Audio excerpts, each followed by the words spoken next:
إن الحمد لله نحمده ونستعينه ونستغفره ونستهديه ونؤمن به ونتوكل عليه ونعوذ بالله من شرور أنفسنا ومن سيئات أعمالنا من يهده الله فلا مضل له ومن يضلل فلا هادي له وأشهد أن لا إله إلا الله وحده لا شريك له وأشهد أن محمدا عبده ورسوله أرسله بالهدى ودين الحق ليظهره على الدين كله وكفى بالله شهيدا اللهم صل على محمد وعلى آل محمد كما صليت على إبراهيم وعلى آل إبراهيم إنك حميد مجيد اللهم بارك على محمد وعلى آل محمد كما باركت على إبراهيم وعلى آل إبراهيم إنك حميد مجيد أما بعد فإن خير الكلام كلام الله وخير السنن سنن محمد صلى الله عليه وسلم وشر الأمور محدثاتها وكل محدثة بدعة وكل بدعة ضلالة وكل ضلالة في النار يا أيها الذين آمنوا اتقوا الله حق تقاته ولا تموتن إلا وأنتم مسلمون أعوذ بالله من الشيطان الرجيم والسابقون الأولون من المهاجرين والأنصار والذين اتبعوهم بإحسان رضي الله عنهم ورضوا عنه وأعد لهم جنات تجري تحتها الأنهار خالدين فيها أبدا ذلك الفوز العظيم.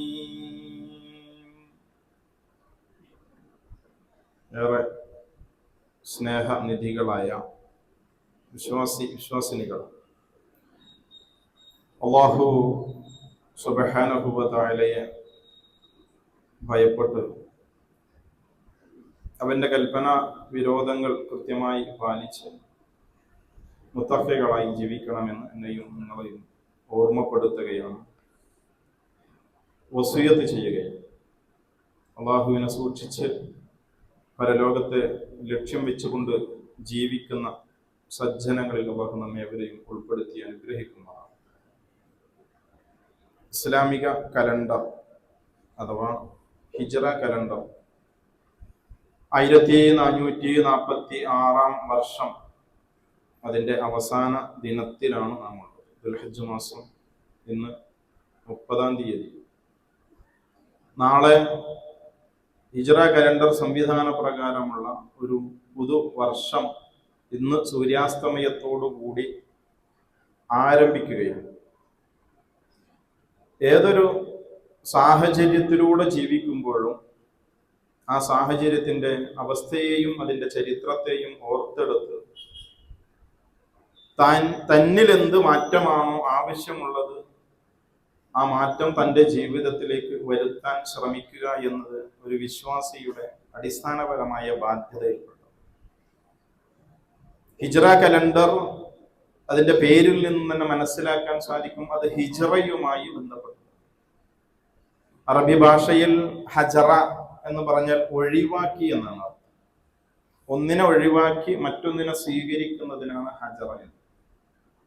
ഇസ്ലാമിന്റെ സാങ്കേതികമായ ശബ്ദത്തിൽ താൻ ജനിച്ചു വളർന്ന നാടും വീടും സമ്പത്തും കുടുംബവും ബന്ധുമിത്രാദികളും എല്ലാം ദീനിനു വേണ്ടി, വിശ്വാസത്തെ നിലനിർത്തുന്നതിന് വേണ്ടി ഒഴിവാക്കി മറ്റൊന്നിനെ, മറ്റൊരു രാജ്യത്തെ, മറ്റൊരു സംവിധാനത്തെ സ്വീകരിക്കുന്നതിനാണ് ഇസ്ലാമിൽ ഹിജ്റ എന്ന് പറയുന്നത്. ഇങ്ങനെ ഒരു കലണ്ടർ സംവിധാനം ഉണ്ടായിരുന്നില്ല ഇസ്ലാമിക ലോകത്ത്. മഹാനായ ഉമർ ഇബ്നുൽ ഖത്താബ് റളിയല്ലാഹു അൻഹുവിന്റെ ഭരണകാലഘട്ടത്തിലാണ് ഇന്ന് നാം 1446 പൂർത്തിയായി 47 തുടങ്ങാൻ പോകുന്നു. ഈ ഒരു സംവിധാനം, ഒരു സിസ്റ്റം കൊണ്ടുവന്നത് ഉമർ റളിയല്ലാഹുവിന്റെ ഭരണകാലഘട്ടത്തിലാണ്.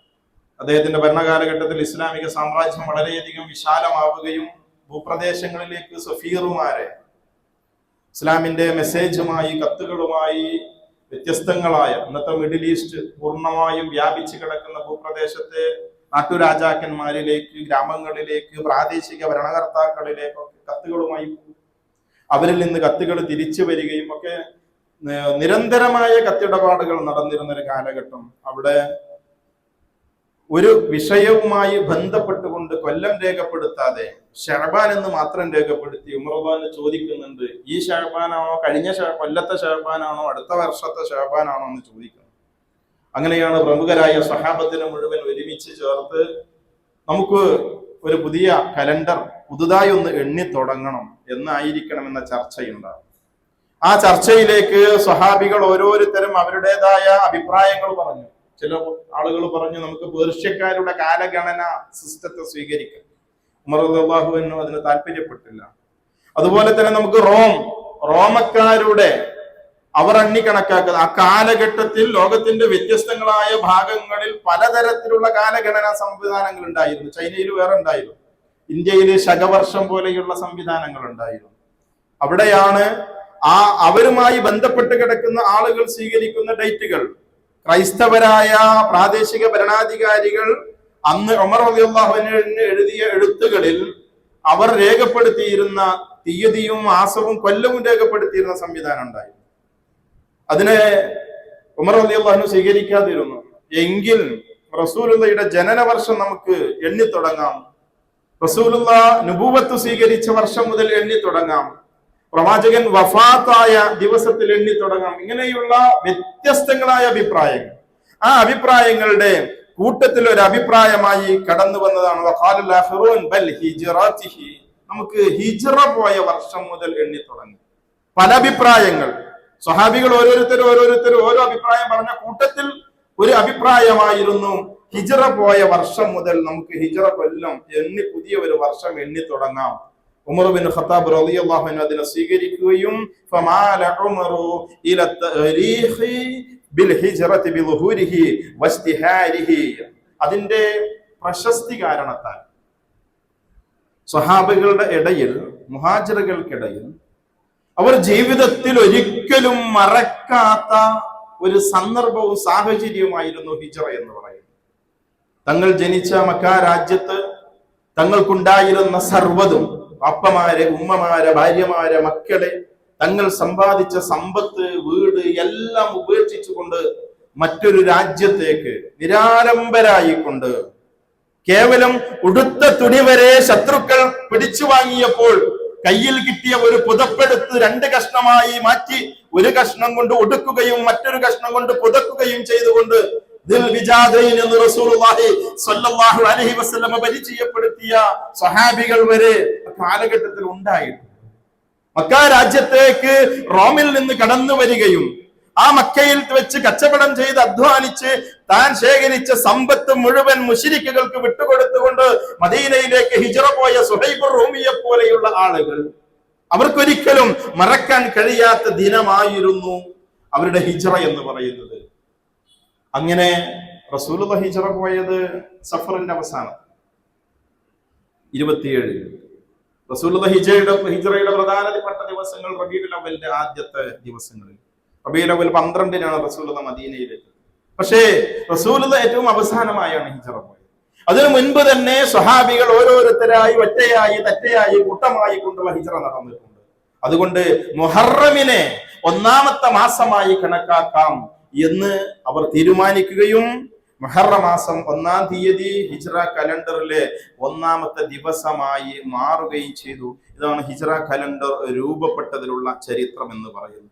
നമ്മെ സംബന്ധിച്ചിടത്തോളം ഈ ഒരു സാഹചര്യത്തെ നമ്മൾ കൃത്യമായി മനസ്സിലാക്കുകയും അതിൽ നിന്ന് ആ ഹിജ്റയുടെ നാൾവഴികളിൽ നിന്ന് സഫർ മാസം 27-ാം തീയതി ആരംഭിച്ച് ഏകദേശം 15 ദിവസങ്ങൾ 500-ലധികം കിലോമീറ്ററുകൾ യാത്ര ചെയ്ത് അന്ന് നിലനിന്നിരുന്ന ത്വരീഖു തിജാരിയ കച്ചവട സംഘങ്ങൾ മക്കയിൽ നിന്ന് മദീനയിലേക്ക് യാത്ര ചെയ്തിരുന്ന യഥാർത്ഥ വഴിയെ ഉപേക്ഷിച്ചുകൊണ്ട് മറ്റു ചില വഴികളെ സ്വീകരിച്ച് ഓരോ മലമടക്കുകളും താണ്ടിക്കൊണ്ട് പ്രവാചകൻ സ്വല്ലല്ലാഹു അലൈഹി വസല്ലമയും കൂടെ അബൂബക്കർ സിദ്ദീഖ് റളിയല്ലാഹു അൻഹുവും വഴികാട്ടിയായിക്കൊണ്ട് മറ്റൊരു അമുസ്ലിമിനെയും സ്വീകരിച്ചുകൊണ്ട് റസൂലുള്ളാഹി നടത്തിയ ആ യാത്രയിൽ നിന്ന് പഠിക്കപ്പെടേണ്ട 100 കണക്കിന് പാഠങ്ങളും പകർത്തപ്പെടേണ്ട 100 കണക്കിന് അധ്യായങ്ങളും ഉണ്ട്. ഏതാനും ചില കാര്യങ്ങൾ മാത്രം ശ്രദ്ധയിലേക്ക് കൊണ്ടുവരുന്നു. ഒന്നാമതായി, ഒരു വിശ്വാസിയെ സംബന്ധിച്ചിടത്തോളം അള്ളാഹുവിന്റെ അടുക്കൽ നിന്ന് വിശ്വാസത്തെ ശരിപ്പെടുത്തിയാൽ അവന് ലഭ്യമാകുന്ന സഹായ വാഗ്ദാനങ്ങളെ കുറിച്ചും ആ ലഭ്യമാകുന്ന സഹായത്തെ കുറിച്ചും ഹിജ്റയുടെ ചരിത്രത്തിൽ നിന്ന് നമ്മൾ പഠിക്കേണ്ടതാണ്. നമ്മെ സംബന്ധിച്ചിടത്തോളം ജീവിതത്തിൽ ആവശ്യങ്ങൾ ഉണ്ടാകും, പക്ഷേ പലപ്പോഴും അത് ലഭ്യമല്ലാതെ പോകും. കാരണം കഴിഞ്ഞ ഖുതുബകളിൽ സൂചിപ്പിച്ചിട്ടുള്ള അഖീദയിലെ ശുറൂത്തുകൾ, അതിന്റെ നിബന്ധനകൾ പാലിക്കപ്പെടാതെ, സമ്പൂർണമായ ഇസ്ലാമിന്റെ അഖീദ ഉൾക്കൊണ്ട ആളുകൾ, ആ ആളുകളെ റബ്ബ് എങ്ങനെ സഹായിക്കും? ആ സഹായത്തിന്റെ പാഠമാണ് ഹിജ്റയുടെ ചരിത്രത്തിൽ നമുക്ക് കാണാൻ സാധിക്കുക. പ്രവാചകൻ തന്റെ വീട്ടിൽ നിന്ന് ഇറങ്ങുന്നു. വീട്ടിൽ നിന്ന് ഇറങ്ങുന്ന സന്ദർഭത്തിൽ ആ വീട് വളഞ്ഞ ശത്രുക്കൾ, ആ ശത്രുക്കളുടെ നേരെ ഒരു പിടി മണ്ണ് വാരി എറിയുന്നുണ്ട്. അവരെ മുഴുവൻ അന്ധന്മാരാക്കി മാറ്റി. വിശുദ്ധ ഖുർആൻ സൂറത്ത് യാസീനിന്റെ 9-ാമത്തെ ആയത്തിൽ അല്ലാഹു സുബ്ഹാനഹു വ തആല അത് എടുത്തു പറയുന്നുണ്ട്. വജഅൽനാ മിൻ ബൈനി ഐദിഹിം സദ്ദൻ വമിൻ ഖൽഫിഹിം സദ്ദ. അവരുടെ മുമ്പിൽ ഒരു മറയുണ്ടായി, ഒരു പിന്നിലും ഒരു മറ ഏർപ്പെടുത്തി. അവർക്ക് കാണാൻ സാധിച്ചില്ല എന്ന്. റബ്ബിന്റെ ഖുദ്റത്തുകൾ, റബ്ബിന്റെ നുസ്റത്തുകൾ, വിശാലമായ സഹായം, പ്രതീക്ഷിക്കാത്ത രൂപത്തിലുള്ള സഹായം വിശ്വാസികൾക്കുണ്ടാകും. പക്ഷെ വിശ്വാസം ശരിയായിരിക്കണം. അവിടെ നിന്ന് ഇറങ്ങി അബൂബക്കർ സിദ്ദീഖ് റളിയല്ലാഹു അൻഹുവിനെ കൂട്ടി മക്കയിൽ നിന്ന് മദീനയിലേക്കുള്ള വഴിയിലല്ല, മറിച്ച് നേരെ ഓപ്പോസിറ്റ് ഡിറക്ഷനിൽ റസൂലുള്ളാഹി യാത്ര പോവുകയാണ് ഒരു മലക്ക് മുകളിലേക്ക്. ഇന്ന് മക്ക രാജ്യത്ത് പോയാൽ അത് കാണാം, ഒളിച്ചിരിക്കുക 3 ദിവസക്കാലം. 3 ദിവസം. ആ 3 ദിവസവും മക്കയിലുണ്ടായിരുന്ന മുഴുവൻ ആളുകളും അവർക്ക് വലിയ ഇനാമായിരുന്നു. 100 ഒട്ടകം എന്നൊക്കെ പറഞ്ഞാൽ ഞെട്ടിപ്പോകുന്ന ഇനാമാണ്. അതിനെ പ്രതീക്ഷിച്ചുകൊണ്ട് എല്ലാവിധ സർവ്വ സംവിധാനങ്ങളുമായി അവർ മക്ക മൊത്തം അരിച്ചു പെറുക്കി. മദീനയിലേക്കുള്ള റൂട്ട് മൊത്തം അവർ അരിച്ചു പെറുക്കി. കാൽക്കീഴിലൂടെ പോയി. അബൂ സുഫിയാന്റെ നേതൃത്വത്തിലുള്ള ആളുകൾ സ്വന്തം കാലിൽ നിന്ന് 5-6 അടി, ഫീറ്റ് മാത്രം, 1.5 മീറ്റർ മാത്രം അകലെ ശത്രു വന്നു. പക്ഷെ റബ്ബ് മറയിട്ടു. ഇതാണ് റബ്ബിന്റെ ഖുദ്റത്തിന്റെ പാഠങ്ങൾ, റബ്ബിങ്കിൽ നിന്ന് പ്രതീക്ഷിക്കേണ്ട സഹായത്തിന്റെ പാഠങ്ങൾ. പ്രവാചകൻ തന്റെ സഹാബത്തിന് പകർന്നു കൊടുത്ത അള്ളാഹുവിങ്കിൽ നിന്നുള്ള സഹായത്തിന്റെ റജാ, റബ്ബിൽ നിന്നുള്ള എല്ലാ മഗ്ഫിറത്തിനെ കുറിച്ചും മർഹമത്തിനെ കുറിച്ചുമുള്ള പ്രതീക്ഷയോടുകൂടി ജീവിക്കുന്നവനായിരിക്കണം വിശ്വാസം. ഒരിക്കലും റബ്ബിങ്കിൽ നിന്നുള്ള സഹായത്തെ സംബന്ധിച്ച് മറന്നു പോകാൻ പാടുള്ളതല്ല. പ്രവാചകൻ യാത്ര ചെയ്യുന്നു. വഴിയിൽ വെച്ച് കൈവശമുണ്ടായിരുന്ന ഭക്ഷണം തീരുന്നു. പ്രവാചകൻ കടന്നു ചെല്ലുന്നത് ഉമ്മു മഅബദ് എന്ന് പറയുന്ന സഹാബ വനിതയുടെ വീട്ടിലേക്ക്. അന്നവർ മുസ്ലിം ആയിരുന്നില്ല. ഉമ്മു മഅബദ്, അബൂ മഅബദ്, ഒരു ഫാമിലി, ഒരാടിനെ മേച്ച് ജീവിക്കുന്ന ആളുകൾ. പ്രവാചകൻ ചെന്ന് ഭക്ഷണം ഉണ്ടോ, പാലുണ്ടോ എന്ന് അന്വേഷിച്ചു. ഇല്ല. അബൂ മഅബദ് സ്ഥലത്തില്ല, ആടിനെ മേക്കാൻ വേണ്ടി പോയിട്ടുണ്ട്. പ്രവാചകൻ ആട്ടിന്റെ കൂട്ടിനകത്തേക്ക് ഒന്നിങ്ങനെ എത്തി നോക്കുകയും രോഗിയായ ഒരു ചെറിയ ആട് മാത്രമാണ് അവിടെയുള്ളത്. എന്താ, ആടുണ്ടല്ലോ കൂട്ടിനകത്ത് എന്ന റസൂൽ. അത് രോഗിയാണ്, അതിന് പാലില്ല, കറവയില്ല, മറ്റു ആടുകളുടെ കൂടെ നടക്കാനുള്ള ശേഷിയില്ല അതിന്. അതുകൊണ്ട് അതിനെ കൂട്ടിലാക്കിയിട്ടാണ് അബൂ മഅബദ് പോയത്. റസൂൽ പറഞ്ഞു അതിനൊന്ന് പുറത്തേക്ക് കൊണ്ടുപോയി. റസൂൽ അതിന്റെ അകിടിൽ തടവുകയാണ്. റസൂൽ ആ അകിടിൽ നിന്ന് പാല് കറന്നെടുക്കുന്നു. അല്ലാഹുവിന്റെ മുഅ്ജിസത്ത്. പ്രവാചകനെയും കൂടെ സഹായിയായി റബ്ബ് നിശ്ചയിച്ച അബൂബക്കർ സിദ്ദീഖ് റളിയല്ലാഹു അൻഹു ഇസ്ലാമിന് വേണ്ടിയ വിശ്വാസം, തന്റെ യഥാർത്ഥ വിശ്വാസം ഉൾക്കൊണ്ടുകൊണ്ട് ജീവിക്കാനുള്ള യാത്രയാണ്. ആ യാത്രയിൽ ഭക്ഷണം കിട്ടാതെ പ്രയാസപ്പെടുന്ന സാഹചര്യം ഉണ്ടാവരുത്. ഉമ്മു മഅബദ് അന്തം വിട്ട് അന്താളിച്ച് നോക്കി നിൽക്കുകയാണ്. ആ നോട്ടത്തിന് ഒരു പ്രത്യേകതയുണ്ട്. ഇസ്ലാമിൽ പിൽക്കാലത്ത് പ്രവാചകന്റെ ശരീരം എങ്ങനെയായിരുന്നു, പ്രവാചകന്റെ നിറം എന്തായിരുന്നു, പ്രവാചകന്റെ മുടി എങ്ങനെയായിരുന്നു, പ്രവാചകന്റെ കൺപുരികങ്ങളും പ്രവാചകന്റെ ചെവിയും എങ്ങനെയായിരുന്നു, പ്രവാചകന്റെ ഉയരം എത്രയായിരുന്നു, പ്രവാചകന്റെ മുഖത്തിന്റെ ഭാവം എന്തായിരുന്നു, ഇത് പിൽക്കാലത്ത് പഠിപ്പിച്ച ഹദീസുകളിൽ ഏറ്റവും സുപ്രധാനമായ ഹദീസ് ഉമ്മു മഅബദ് പിൽക്കാലത്ത് റിപ്പോർട്ട് ചെയ്യുന്ന ഹദീസ്. പ്രവാചകൻ തന്റെ വീട്ടിലേക്ക് കയറി വന്ന് സംസാരിച്ച് ആ പ്രവാചകൻ അവിടെ നിന്ന് ഇറങ്ങി പോകുന്നത് വരെ ആ പ്രവാചകനെ സസൂക്ഷ്മം നിരീക്ഷിച്ചു ഉമ്മു മഅബദ്. ഭർത്താവ് വൈകുന്നേരത്ത് വന്നപ്പോ വിവരം പറഞ്ഞു, ഇങ്ങനെയൊക്കെ ഉണ്ടായി. പിന്നീട് റസൂലുള്ള മദീനയിലേക്ക് എത്തിയതിന് ശേഷം അബൂ മഅബദും ഉമ്മു മഅബദും കൂടി റസൂലുള്ളാഹി മദീനത്തിൽ കാണാൻ വരുന്നുണ്ട്. അവർ ഇസ്ലാം സ്വീകരിച്ചുകൊണ്ട് തിരിച്ച് അവരുടെ നാട്ടിലേക്ക് വരുന്ന ചരിത്രം വിശദീകരിക്കുന്നു. അള്ളാഹുവിന്റെ സഹായങ്ങളുടെ ഒരു തുടർച്ച പിറകെ വരുന്നുണ്ട്. സുറാഖ എന്തിനെ? റസൂലുള്ളാഹിനെ പിടിക്കാൻ വേണ്ടി. തന്റെ വിശ്വാസത്തെ ബലി കഴിച്ചുകൊണ്ടാ സുറാഖ വന്നത്. ആ സുറാഖക്ക് മക്ക രാജ്യത്ത് വിശ്വാസം ഉണ്ടായിരുന്നു. ഇബ്രാഹിം നബി അലൈഹിസ്സലാത്തു വസ്സലാം, ഇസ്മായിൽ നബി ഉൾപ്പെടെയുള്ള കഅബാലയത്തിനകത്ത് നാട്ടി നിർത്തപ്പെട്ട വിഗ്രഹങ്ങൾ, ആ വിഗ്രഹങ്ങളുടെ കൈവശം ചില കൂടകൾ, ചില കൊട്ടകൾ ഉണ്ടായിരുന്നു. അതിനകത്ത് അമ്പുണ്ടായിരുന്നു. ഏത് യാത്ര പുറപ്പെടുമ്പോഴും അവര് അമ്പെടുത്ത് അവര് ഭാവി പരീക്ഷിക്കും. വലതു ഭാഗത്തേക്ക് പോയാൽ യാത്ര തുടരും, ഇടതു ഭാഗത്തേക്ക് പോയാൽ യാത്ര തുടരില്ല. അതൊരു ദുശ്ശകുനമായി കണ്ടിരുന്നു. സുറാഖ തന്റെ വീടിന്റെ മുൻപിലൂടെ നടന്നു പോയ 2-3 ആളുകളെ കുറിച്ച് വീട്ടിൽ വെച്ച് തന്റെ അടിമ സ്ത്രീയിൽ നിന്ന് വിവരം ലഭിച്ച് മക്കക്കാര് തിരയുന്ന മുഹമ്മദും കൂടെയുള്ളവനാണെന്ന് മനസ്സിലാക്കി അവർ പ്രഖ്യാപിച്ച ഇനാമിന് വേണ്ടി പിറകെ പുറപ്പെടുകയാണ്. ആ പുറപ്പെടുന്ന സമയത്ത് 3 തവണ സുറാഖ അവൻ അമ്പ് കൊണ്ട് പരീക്ഷണം നടത്തി. 3ഉം ഇടത്തോട്ട് പോയി. പക്ഷേ അവൻ യാത്ര തുടർന്നു. ദുനിയാവ് ആലോചിച്ചു പോയതാ, പഠിക്കേണ്ട പാഠം. ദുനിയാവിന് വേണ്ടി, ആ ദുനിയാവെന്ന് കിട്ടാവുന്ന നേട്ടം ആലോചിച്ചുകൊണ്ട് തന്റെ ശിർക്കിൽ അധിഷ്ഠിതമായ വിശ്വാസത്തിന് എതിരായി കൊണ്ട് അവൻ ജീവിച്ചു. അങ്ങനെയാണ് ശിർക്ക് ജീവിതത്തിൽ കലർന്നു കഴിഞ്ഞാൽ പിന്നെ നിലപാടുണ്ടാവില്ല, പിന്നെ താന്തോന്നിയായിരിക്കും, പിന്നെ തന്നിഷ്ടക്കാരനായിരിക്കും. ചരിത്രം വായിക്കുന്നിടത്ത് കാണാം, വഴിയിൽ വെച്ച് 4ാമത് സുറാഖ ഒന്നുകൂടി പരീക്ഷിച്ചു നോക്കി.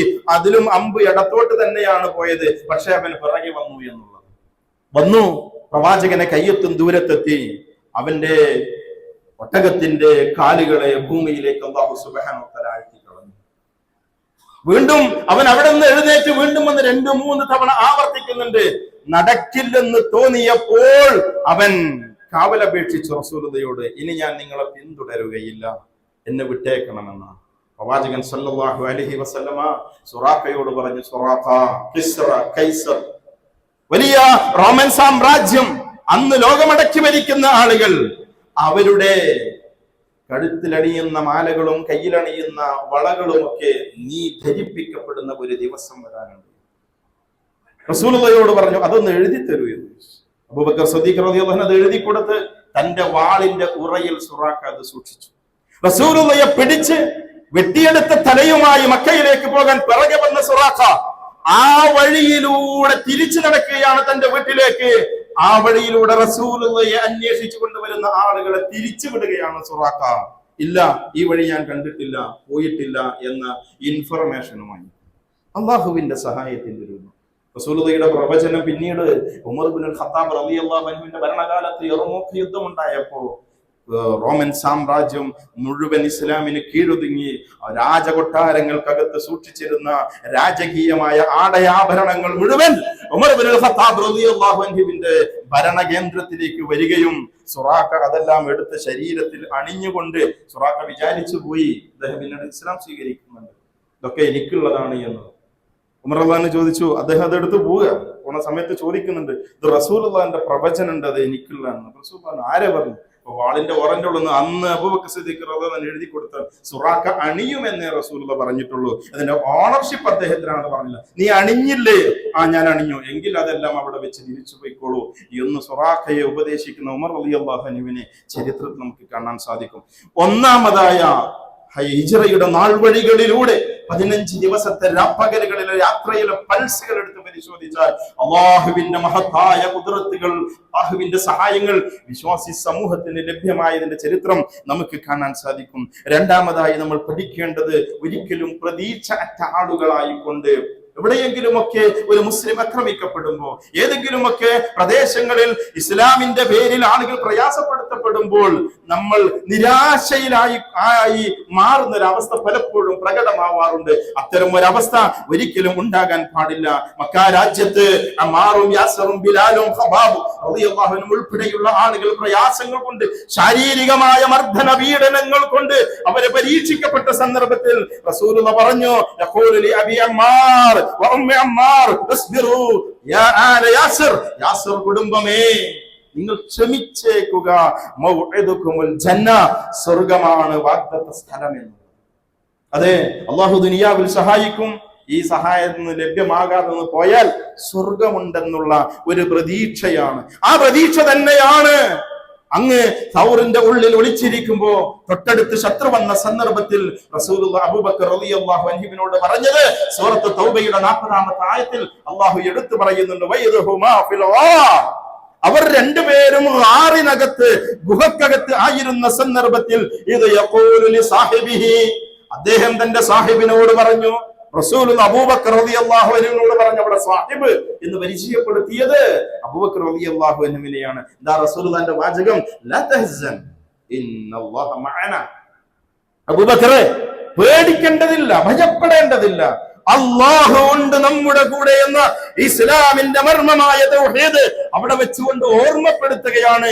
റബ്ബിനെ ഓർമ്മപ്പെടുത്തുക, പേടിക്കേണ്ടതില്ല എന്ന്. ആ ശ്വാസത്തിന്റെ സംസാരങ്ങൾ റസൂലുള്ളാഹി പല സന്ദർഭത്തിൽ നടത്തിയിട്ടുണ്ട്. ഓരോരുത്തർക്കും ആവശ്യമുള്ള സന്ദർഭത്തിൽ പ്രവാചകൻ ഇത് പകർന്നു നൽകിയിട്ടുണ്ട്. മദീനയിൽ വന്ന് ഹിജറ വന്ന് 3-ാമത്തെ വർഷം ഉഹുദ് ഉണ്ടായി. ആ ഉഹുദിന്റെ 2-ാമത്തെ ഘട്ടത്തിൽ തിരിച്ചടിയുണ്ടായി. സഹാബത്ത് ഒരുപാട് മരണപ്പെട്ടു. റസൂലുള്ളാഹിയും അബൂബക്കറും ഉമർ റളിയല്ലാഹു അൻഹു ഉൾപ്പെടെയുള്ള ആളുകൾ ഉഹുദിന്റെ മുകളിലേക്ക് കയറി.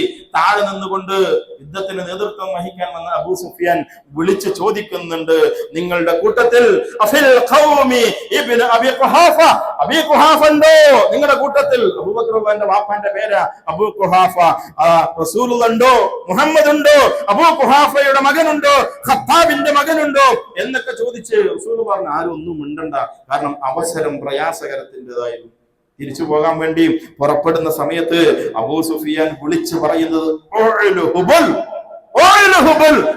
നീണാൾ വാഴട്ടെ എന്നായിരുന്നു. മക്കയിലെ അവർ ആരാധിച്ചിരുന്ന വിഗ്രഹത്തിന്റെ പേര്. റസൂലുള്ളാഹി സ്വല്ലല്ലാഹു അലൈഹി വസല്ലം പറഞ്ഞു, പ്രതികരിക്കൂ, അതിനോട് തിരിച്ച് സംസാരിക്കൂ. എങ്ങനെയാണ് തിരിച്ച് സംസാരിക്കേണ്ടത് എന്ന് ചോദിച്ച സന്ദർഭത്തിൽ റസൂലുള്ളാഹി പഠിപ്പിച്ചു കൊടുത്തു. ഇന്ന ലനാ അൽ-ഉസ്സ വലൽ ഉസ്സ ലക്കും ഫഖാല നബി സല്ലല്ലാഹു അലൈഹി വസല്ലം അലാ തുജീബു ലഹു ഖാലു യാ റസൂലല്ലാഹ് മാ നഖൂലു ഖാല ഖൂലു അല്ലാഹു മൗലാനാ അല്ലാഹു മൗലാന വല മൗലാനക്കും. ഞങ്ങൾക്ക് ഉസ്സയുണ്ട്, നിങ്ങൾക്ക് ഉസ്സയില്ല എന്ന് അബൂ സുഫിയാൻ പറഞ്ഞപ്പോൾ ഞങ്ങൾക്ക് അല്ലാഹുണ്ട്, അല്ലാഹുവാണ് ഞങ്ങളുടെ മൗല, ഞങ്ങളുടെ രക്ഷാധികാരി. ഈ ഒരു പ്രതീക്ഷയായിരുന്നു ഉഹുദിൽ.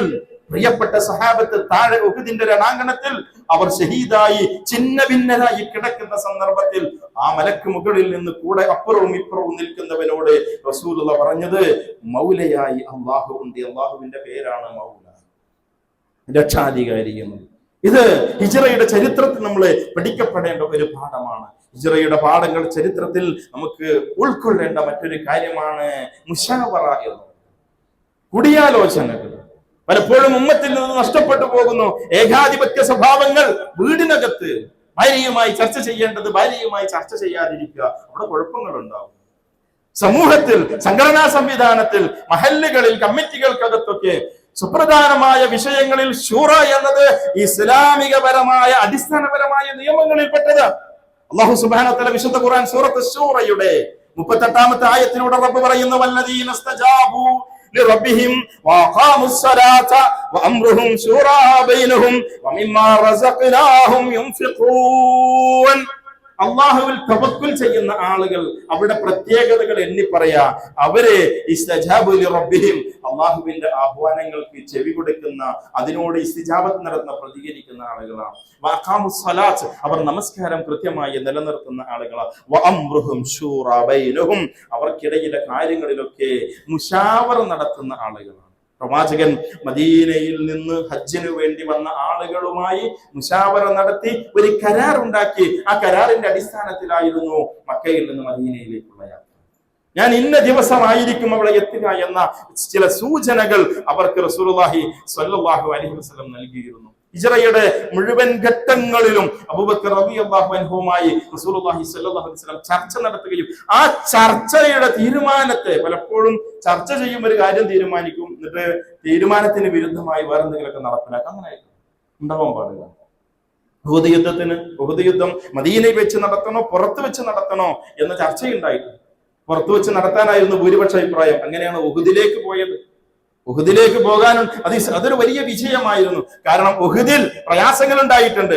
ആ പ്രയാസങ്ങൾ മദീന പട്ടണത്തിനകത്ത് വെച്ചായിരുന്നുവെങ്കിൽ ഉണ്ടായ നാശനഷ്ടങ്ങൾ ആ ഉഹുദിൽ വെച്ച് സംഭവിച്ചതിന്റെ എത്രയോ ഇരട്ടിയാകുമായിരുന്നു. അതാണ് ശൂറയുടെ തീരുമാനം നടപ്പിലാക്കുന്നതിന്റെയും അനന്തരഫലം എന്ന് പറയുന്നത്. അതുകൊണ്ട് ഇത്തരത്തിലുള്ള കാര്യങ്ങൾ സന്ദർഭങ്ങളിലൂടെ പോകുമ്പോൾ ഓരോ ചരിത്രപരമായ മുഹൂർത്തങ്ങളെയും വായിച്ചെടുത്തുകൊണ്ട് പ്ലാനിങ്, ആസൂത്രണം, വളരെ കൃത്യമായ ആസൂത്രണമായിരുന്നു റസൂലുള്ളാഹി സ്വല്ലല്ലാഹു അലൈഹി വസല്ലം നമ്മൾ നടത്തിയിരുന്നത്. എന്നൊക്കെ ചില ആളുകളൊക്കെ ഉണ്ട്, നേരം വിളിക്കുമ്പോൾ പെരയുന്നുണ്ടായിരുന്നു, ഒരു വൈകുന്നേരത്തെ പെരേക്കൊണ്ട് എത്തും.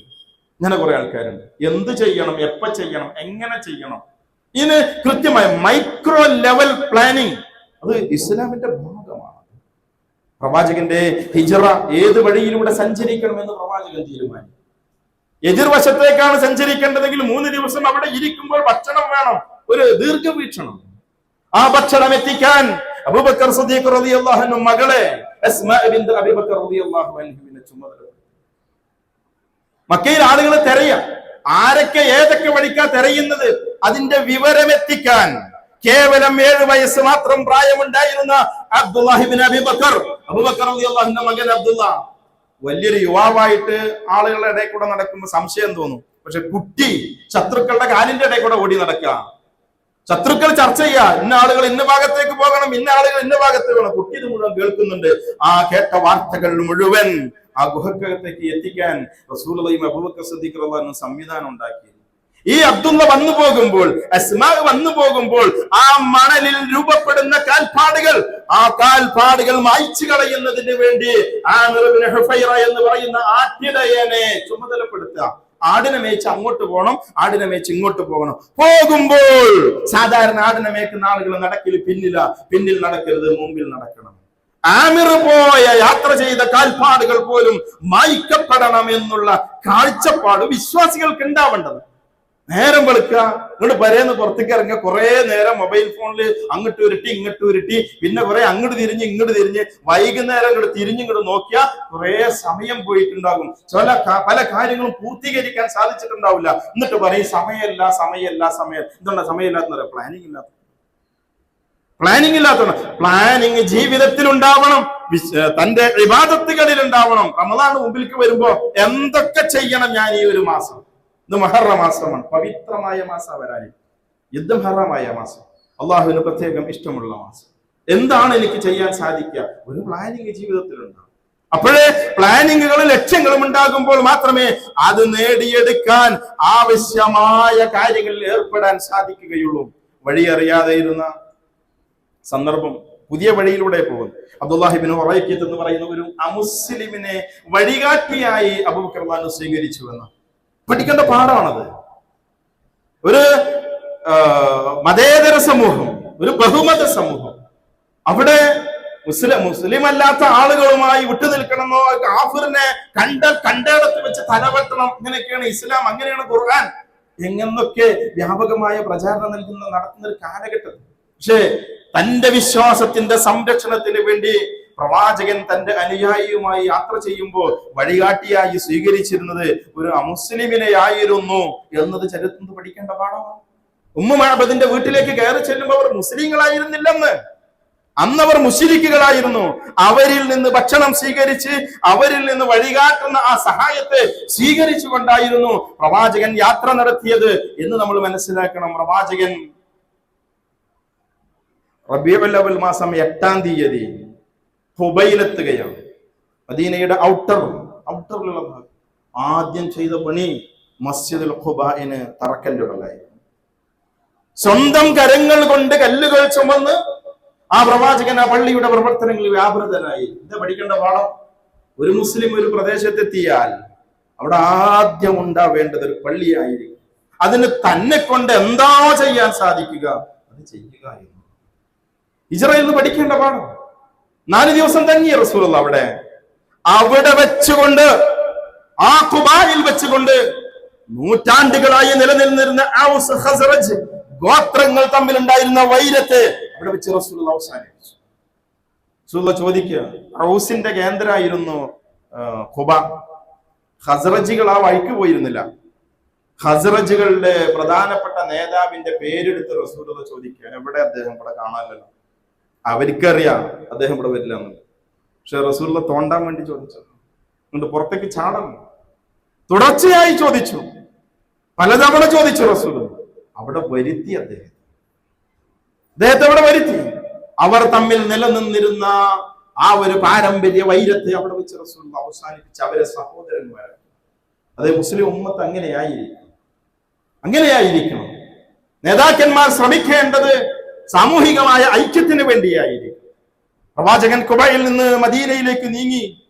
ഒരു വെള്ളിയാഴ്ച മദീനയിൽ എത്തിയിട്ടില്ല, മസ്ജിദ് നബവി ഇന്ന് നിലനിൽക്കുന്നിടത്ത് എത്തിയിട്ടില്ല. അവിടുന്ന് ഒരു 2-3 കിലോമീറ്റർ മുമ്പ് ഉച്ചക്ക് വെള്ളിയാഴ്ച ജുമഅയുടെ സമയം അവിടെ വെച്ച് ഉള്ള ആളുകളെ, ലഭ്യമായവരെ കൂട്ടിക്കൊണ്ട് റസൂലുള്ളാഹി ജുമഅ നമസ്കരിച്ചു. ഒരു പാഠമാണ്. യാത്രയിലാണെങ്കിൽ ഉള്ളവരെ കൂട്ടിച്ചേർത്തുകൊണ്ട് ജുമഅ നമസ്കരിക്കും. ഇന്ന് അവിടെ പള്ളിയുണ്ട്, മസ്ജിദ് ജുമഅ എന്ന പേരിൽ അറിയപ്പെടുന്ന. പ്രവാചകൻ ആദ്യമായി ജുമഅ നമസ്കാരം നിർവഹിച്ചു. അവിടെ നിന്ന് വൈകുന്നേരത്തോടു കൂടി പ്രവാചകൻ മദീനയിലേക്ക് വരുന്നു. മദീനയിൽ വെച്ച് പ്രവാചകൻ ആദ്യം ചെയ്ത പണി അവിടെ ഉണ്ടായിരുന്ന നാട്ടുകാരായ ജൂത, ബനു നളീർ, ബനു ഖൈനുഖ, ബനു ഖുറൈള ജൂത ഗോത്രങ്ങൾ, ആ ഗോത്രങ്ങളുമായി കരാറിൽ ഏർപ്പെടൽ. ഞങ്ങൾ ആരെങ്കിലും ആക്രമിച്ചാൽ നിങ്ങൾ ഞങ്ങളെ സഹായിക്കണം, നിങ്ങൾ ആരെങ്കിലും ആക്രമിച്ചാൽ ഞങ്ങൾ നിങ്ങളെ സഹായിക്കണം. അത് ലംഘിച്ചുകൊണ്ടാണ് ബനു ഖുറൈളയെ മദീനയിൽ നിന്ന് നീക്കിയത്.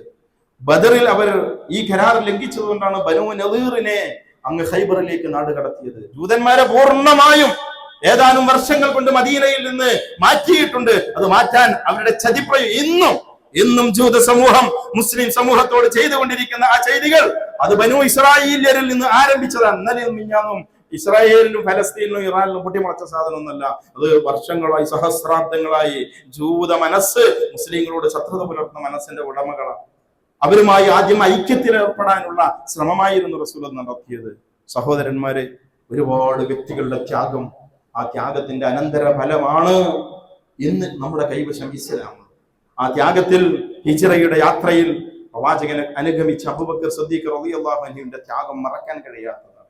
അദ്ദേഹത്തിന്റെ മക്കളുടെ ത്യാഗം, ഹിജ്റ പോയ സ്വഹാബികളുടെ മുഴുവൻ ത്യാഗവും, ഇസ്ലാമിന് വേണ്ടി ഞാൻ എന്ത് ചെയ്തുവെന്ന ഒരു ചോദ്യം. ഇസ്ലാമിന് വേണ്ടി സ്വന്തം വീടുപേക്ഷിച്ച് നാടുപേക്ഷിച്ചവരാണ് മുഹാജിറുകളായ ആളുകൾ, ഹിജ്റ പോയ ആളുകൾ. ഒരു പുതിയ ഹിജ്റ വർഷത്തിലേക്ക് പ്രവേശിക്കുമ്പോൾ ഞാൻ ഇസ്ലാമിന് വേണ്ടി എന്ത് സമർപ്പിച്ചുവെന്ന ഒരു ചോദ്യം നമ്മോട് ചോദിക്കേണ്ടതാണ്. എനിക്ക് ഈ സന്ദർഭത്തിൽ എന്റെ പ്രിയപ്പെട്ട സഹോദരങ്ങളോട് വസിയത്ത് ചെയ്യുവാനുള്ളത്, നമ്മൾ ഓരോരുത്തരും മുഹാജിറുകളായി നമ്മൾ മാറേണ്ടതുണ്ട്.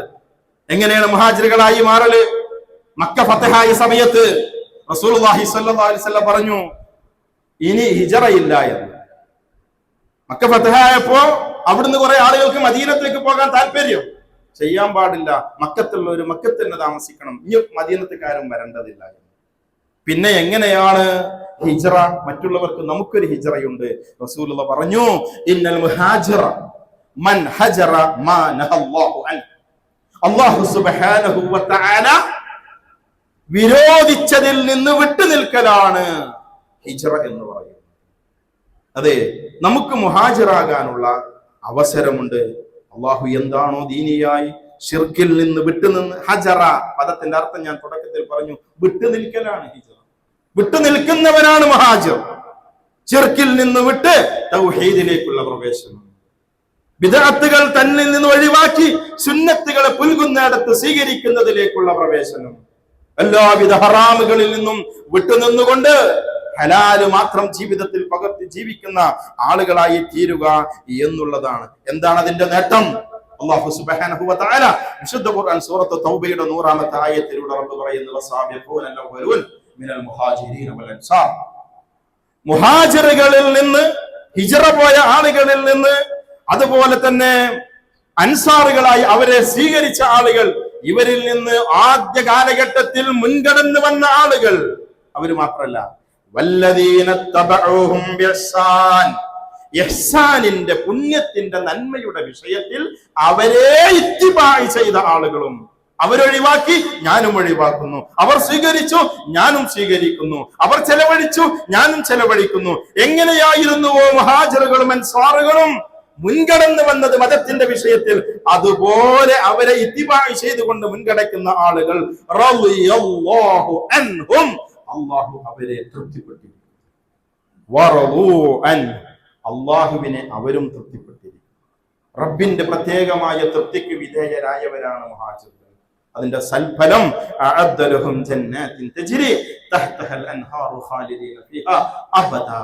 താഴ്ഭാഗത്ത് കൂടി അരുവികൾ ഒഴുകുന്ന സ്വർഗത്തിന്റെ പൂന്തോപ്പുകൾ അവർക്ക് വേണ്ടി അനന്തമായ കാലത്തോളം അവർക്ക് വേണ്ടി റബ്ബ് ഒരുക്കി വെച്ചിരിക്കുന്നു. ദാലികൽ ഫൗസുൽ അളീം. അതാണ് വമ്പിച്ച വിജയം. ജീവിതത്തിന്റെ ലക്ഷ്യം വിജയമായിരിക്കണം. ആ വിജയത്തിന്റെ മാർഗങ്ങളിൽ ഒരു മാർഗമാണ് ഹിജ്റ നടത്തുക എന്നുള്ളത്. പലായനത്തിന്റെ സന്ദർഭം നമ്മുടെ മുൻപിലില്ല. നമുക്കുള്ളത് ശിർക്കിൽ നിന്നും ബിദ്അത്തിൽ നിന്നും ഹറാമുകളിൽ നിന്നും തിന്മകളിൽ നിന്നും പൂർണ്ണമായ ഒരു വിടുതല.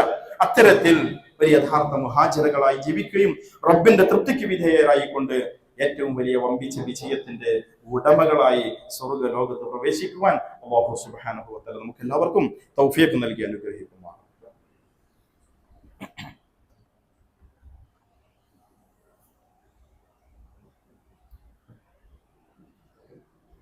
الحمد لله حمدا كثيرا طيبا مباركا فيه كما ربنا ويرضاه والصلاة والسلام الأتمان الأكملان خاتم الأنبياء والمرسلين محمد آله وصحبه أجمعين أما بعد يا أيها الناس أوصيكم وإياي ثانيا بتقوى الله. സഹോദരന്മാരെ, റബ്ബിനെ സൂക്ഷിച്ച് ജീവിക്കണമെന്ന് ഒരിക്കൽ കൂടി ഓർമ്മപ്പെടുത്തുക. ഇസ്ലാമിന്റെ ഏതൊരു ശാഖയെയും ഏതൊരു ചരിത്രത്തെയും ഏതൊരു അധ്യാപനത്തെയും തലതിരിച്ച് വായിക്കുന്ന, തെറ്റായി ധരിച്ചു പോയ വലിയ ഒരു വിഭാഗം ആളുകൾ സമൂഹത്തിലുണ്ട്. അതിന്റെ ഒരു ഭാഗമെന്നോണം മുഹറം മാസം, പവിത്രമായി റബ്ബ് നിശ്ചയിച്ച മാസം, അതിനെ ദുശകുനമായി കാണുന്ന ആളുകൾ.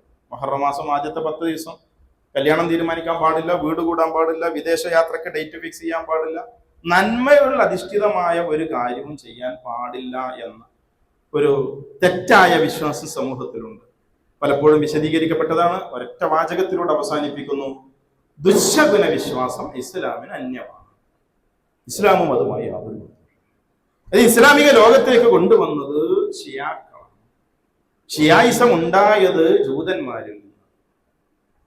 ഇസ്ലാമിലുള്ള ഏറ്റവും മോശമായ പ്രവർത്തനങ്ങൾ മുഴുവൻ ശിർക്കാണ്, ഏറ്റവും കടുത്ത പാപം.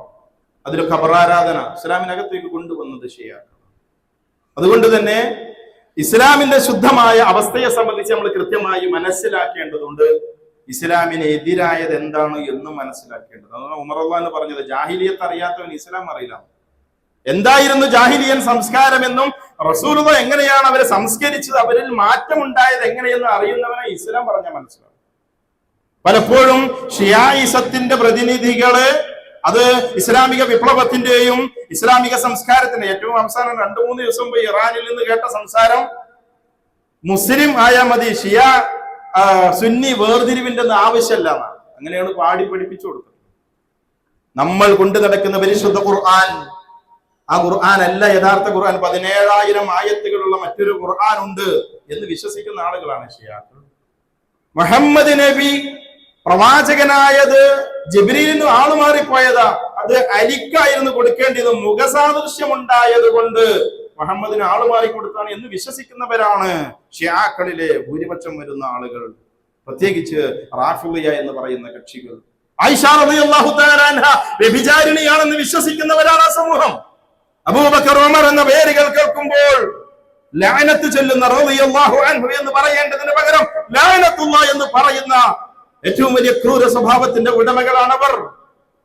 പക്ഷേ ആളുകളൊക്കെ വലിയ സന്തോഷത്തിലാണ്.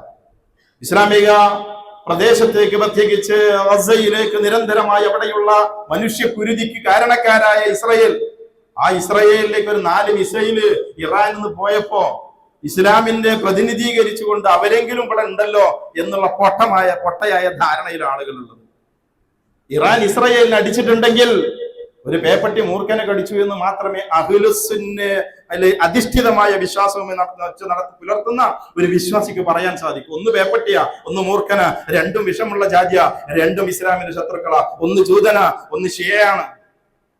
ഇറാനിന്റെ തലസ്ഥാനം, അഹ്ലുസുന്നയുടെ നിലപാട് പറയാൻ പറ്റുന്ന ഒരൊറ്റ പള്ളികൾക്ക് പോലും പള്ളികൾ സ്ഥാപിക്കാൻ അവസരമില്ലാത്ത പ്രദേശത്ത് അവിടെ ജൂത സിനഗോഗുകൾ പ്രവർത്തിക്കുന്നത് 50-ലധികമാണ്. ലോകത്ത് ഏറ്റവും കൂടുതൽ ജൂതന്മാരുള്ള പ്രദേശം 1-ാം സ്ഥാനം ഇസ്രായേലിനും, 2-ാം സ്ഥാനം തുർക്കിക്കും, 3-ാം സ്ഥാനം ഇറാനിനുമാണ്. അള്ളാഹുവിന്റെ റസൂലിന്റെ ഹുജറിന്റെ ഉള്ളിൽ ബൈത്ത് ഉണ്ട്. റസൂലിന്റെ വീടിന്റെ ഘടന ഒന്ന് പഠിക്കണം. ആ ബൈത്തിന്റെ വാതിലിൽ ഇങ്ങനെ നിന്നു, ഹദീസിൽ കാണാം.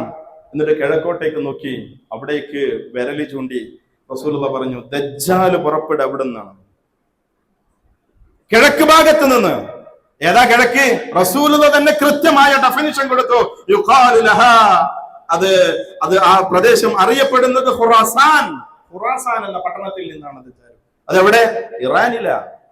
ആ ഇറാനിൽ ഇന്ന് 50,000-ത്തിലധികം ജൂതന്മാർ ജീവിക്കുന്നുണ്ട്. പ്രവാചകന്റെ പ്രവചനത്തിൽ കാണാം, അന്ത്യനാളിന്റെ അടയാളമായി ദജ്ജാൽ ഖുറാസാനിൽ നിന്ന് പുറപ്പെടുമ്പോ അവനെ അനുഗമിച്ചുകൊണ്ട് 70,000-ത്തോളം ജൂതന്മാരുണ്ടായിരിക്കും.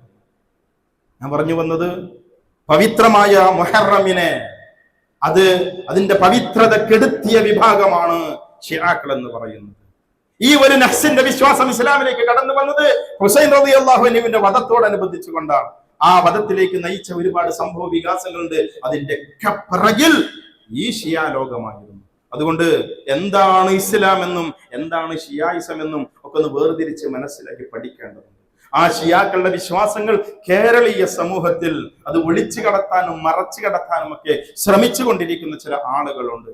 ഒരിക്കലും അഹ്ലുസുന്നയുടെ വക്താക്കൾക്ക് സഹാബത്തിനെ ജീവന തുല്യം സ്നേഹിക്കുന്ന ആളുകൾക്കും അള്ളാഹുവിന്റെ റസൂലിന്റെ വാചകങ്ങളെ ഇസ്ലാമിന്റെ പ്രമാണമായി സ്വീകരിക്കുന്ന ആളുകൾക്കും ഒരിക്കലും യോജിക്കാൻ കഴിയാത്ത നിലപാടുകളാണ്. അതുകൊണ്ട് തന്നെ ഇസ്ലാമിന്റെ ശുദ്ധമായ ആ ഇസ്ലാമിന്റെ സംരക്ഷണത്തിന് വേണ്ടി പ്രവാചകൻ നടത്തിയ ആ ഹിജ്റയുടെ ചരിത്രത്തെ സംബന്ധിച്ചും ഈ ശുദ്ധമായ ഇസ്ലാം എവിടെയാണ് വേർപിരുന്നത് എന്ന് മനസ്സിലാക്കിക്കൊണ്ട് ഉറച്ച തൗഹീദിന്റെ ആളുകളായി, അഹ്ലുൽ ഹദീസിന്റെ ആളുകളായി ജീവിക്കുവാൻ കഠിനമായ പരിശ്രമം നടത്തേണ്ടതുണ്ട്.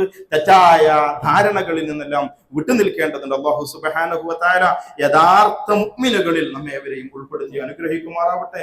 സ്വർഗ്ഗലോകം നൽകി അല്ലാഹു നമ്മെ ഏവരെയും സംരക്ഷിക്കുമാറാവട്ടെ. നമ്മിൽ നിന്ന് മരണപ്പെട്ടു പോയ ആളുകൾക്കൊക്കെ റബ്ബ് മഗ്ഫിറത്തിനെ പ്രദാനം ചെയ്യുമാറാവട്ടെ. നമ്മെയും അവരെയും അവന്റെ സ്വർഗ്ഗലോകത്ത് അവൻ ഒരുമിച്ച് കൂട്ടുമാറാവട്ടെ. എല്ലാ തരത്തിൽ പ്രയാസങ്ങൾ അനുഭവിക്കുന്ന ലോകത്തിന്റെ മൂലകളിൽ വിശ്വാസി സമൂഹം സാമ്പത്തികമായും ശാരീരികമായും മാനസികമായും രോഗങ്ങളാലും മറ്റുള്ള ആളുകളുടെ ഭരണകൂടങ്ങളുടെ ആക്രമണങ്ങളാലും ഒക്കെ പ്രയാസപ്പെടുന്നുണ്ട്. എല്ലാവിധ ദുരന്തങ്ങളിൽ നിന്നും അല്ലാഹു സുബ്ഹാനഹു വ തആല ഈ ഉമ്മത്തിനെ കാത്തുരക്ഷിക്കുമാറാവട്ടെ. اللهم اغفر للمؤمنين والمؤمنات والمسلمين والمسلمات الاحياء منهم والاموات انك مجيب الدعوات يا قاضي الحاجات. اللهم اجرنا من النار، اللهم اجرنا من النار، اللهم اجرنا من النار، اللهم ادخلنا الجنة يا رب العالمين. ربنا آتنا في الدنيا حسنة وفي الآخرة حسنة وقنا عذاب النار. ربنا اغفر لنا ولإخواننا الذين سبقونا بالإيمان ولا تجعل في قلوبنا غلا للذين آمنوا ربنا إنك رؤوف رحيم. وصلى الله على محمد وسلم والحمد لله رب العالمين.